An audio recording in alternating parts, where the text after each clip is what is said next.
ഓം ശ്രീ ഗുരുഭ്യോ നമ. SMECT KP astro centre നിങ്ങളേവരെയും സ്വാഗതം ചെയ്യുന്നു.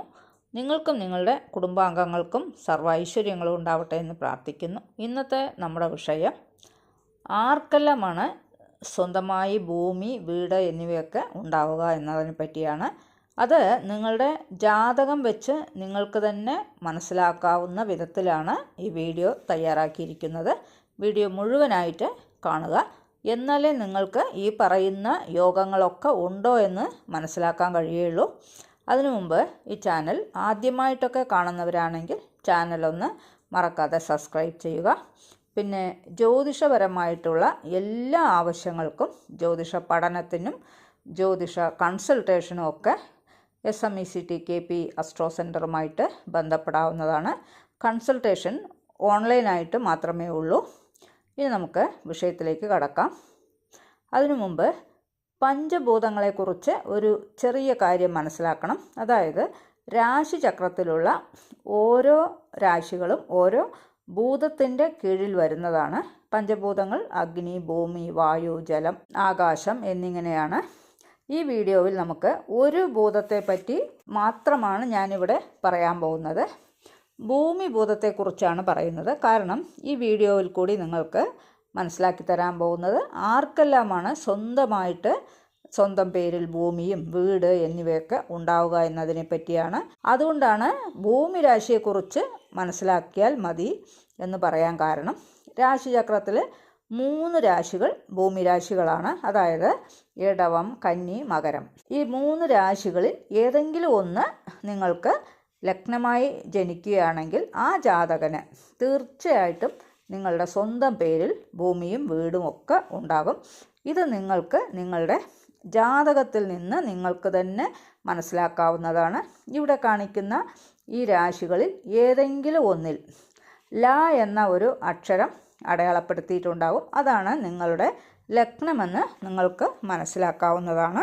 പിന്നെ ഇടവം, കന്നി, മകരം ഈ 3 രാശികളിൽ ലഗ്നമായി ജനിക്കുന്ന ജാതകന് ഭൂമി, വീട് എന്നിവ തീർച്ചയായിട്ടും ഉണ്ടാകും.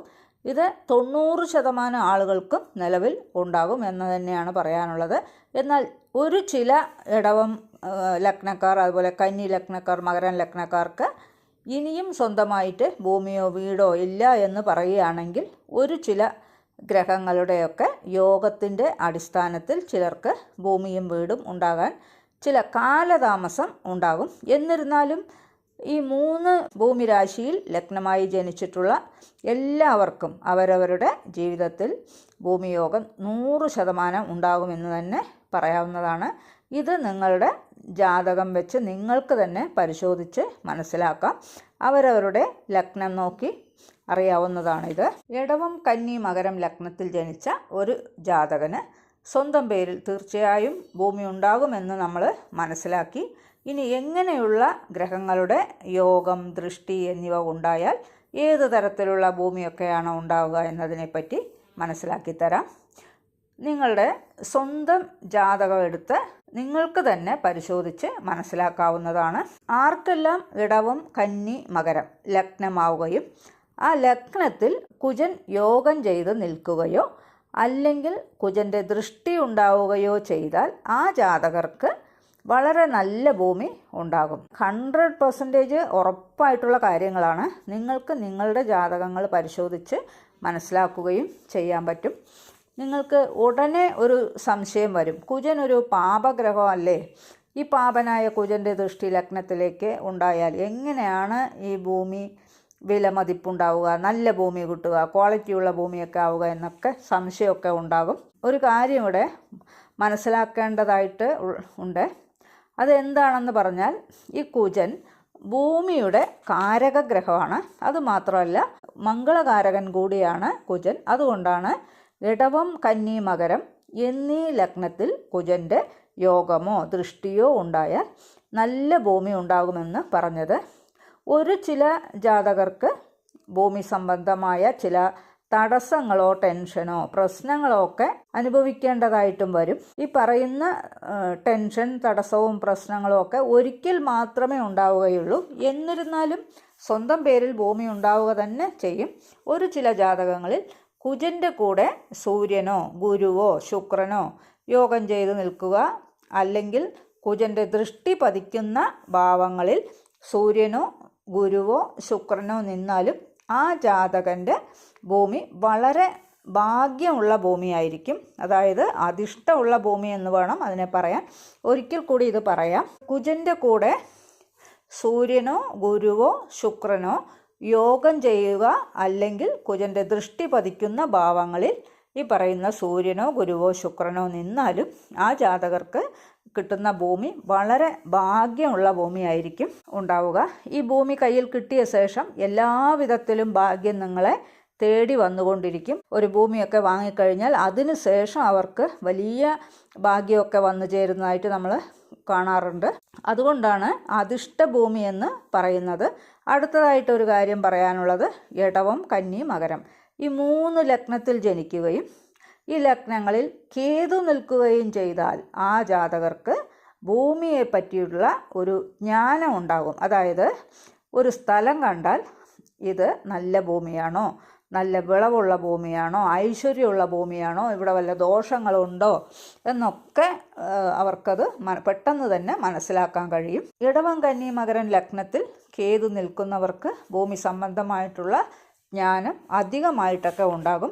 പിന്നെ ഭൂമിക്കടിയിൽ ജലമുണ്ടോ, ഭൂമി വാങ്ങിയാൽ നല്ല വിലയ്ക്ക് വിൽക്കാൻ പറ്റുമോ, ഈ ഭൂമിക്കടിയിൽ ജലമുണ്ടോ എന്ന് കൂടി ഈ കേതു ലഗ്നത്തിൽ നിൽക്കുന്ന ജാതകർക്ക് മനസ്സിലാക്കാൻ കഴിയും.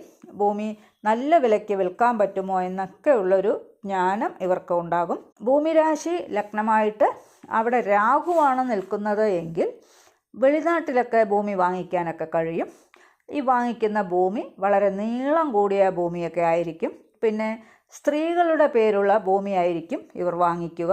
ഭൂമി വാങ്ങിക്കുമ്പോൾ ഒരു കാര്യം പ്രത്യേകം ശ്രദ്ധിക്കേണ്ടതായിട്ടുണ്ട്.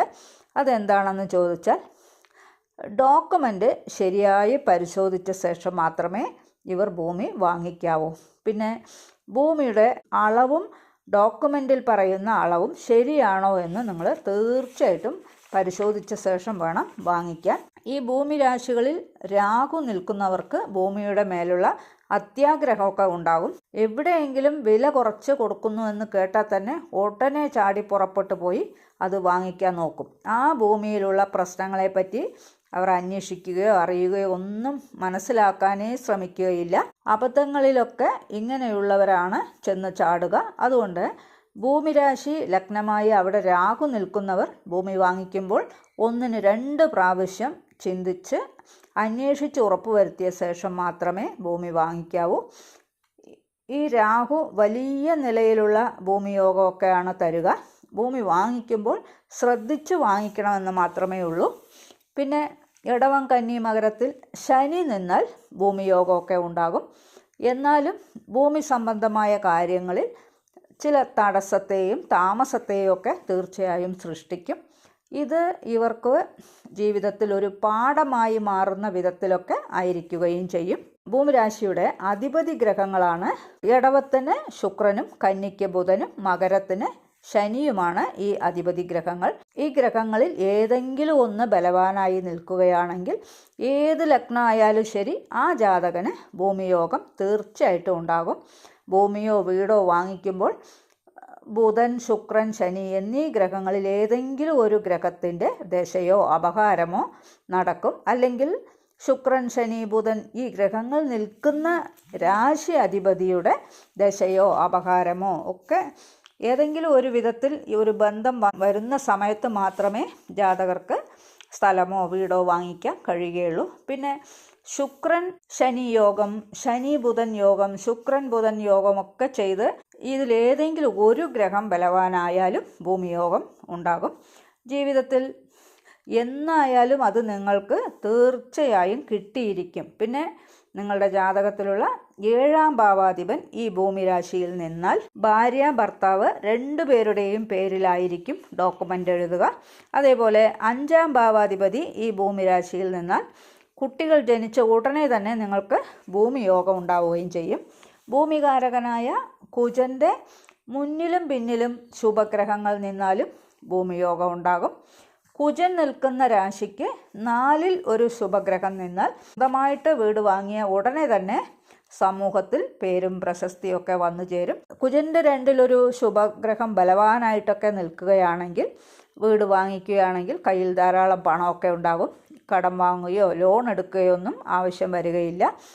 ഭൂമിരാശികളിൽ കുജൻ്റെ യോഗമോ ദൃഷ്ടിയോ ഒക്കെ ഉണ്ടായിക്കഴിഞ്ഞാൽ ആ ജാതകർക്ക് ഉറപ്പായിട്ടും സ്വന്തമായി ഭൂമി വീട് ഒക്കെ ഉണ്ടാകുമെന്നതാണ് ഈ വീഡിയോയിൽ പറഞ്ഞ് മനസ്സിലാക്കി തന്നിരിക്കുന്നത്. ഇതുപോലുള്ളൊരു വീഡിയോയുമായി നമുക്ക് വീണ്ടും കാണാം. ഈ ചാനൽ ഇതുവരെ നിങ്ങൾ സബ്സ്ക്രൈബ് ചെയ്തില്ലായിരുന്നുവെങ്കിൽ സബ്സ്ക്രൈബ് ചെയ്യുക. പിന്നെ വീഡിയോ ഇഷ്ടപ്പെട്ടുവെങ്കിൽ ലൈക്ക് ചെയ്യുക, ഹൈപ്പ് ചെയ്യുക. നിങ്ങളുടെ വേണ്ടപ്പെട്ടവർക്കും സുഹൃത്തുക്കൾക്കുമൊക്കെ ഷെയർ ചെയ്ത് കൊടുക്കുക. നിങ്ങളുടെ അഭിപ്രായം കമൻറ്റ് ബോക്സിൽ അറിയിക്കുക. വേറൊരു വിശേഷവുമായി നമുക്ക് വീണ്ടും കാണാം. നന്ദി, നമസ്കാരം.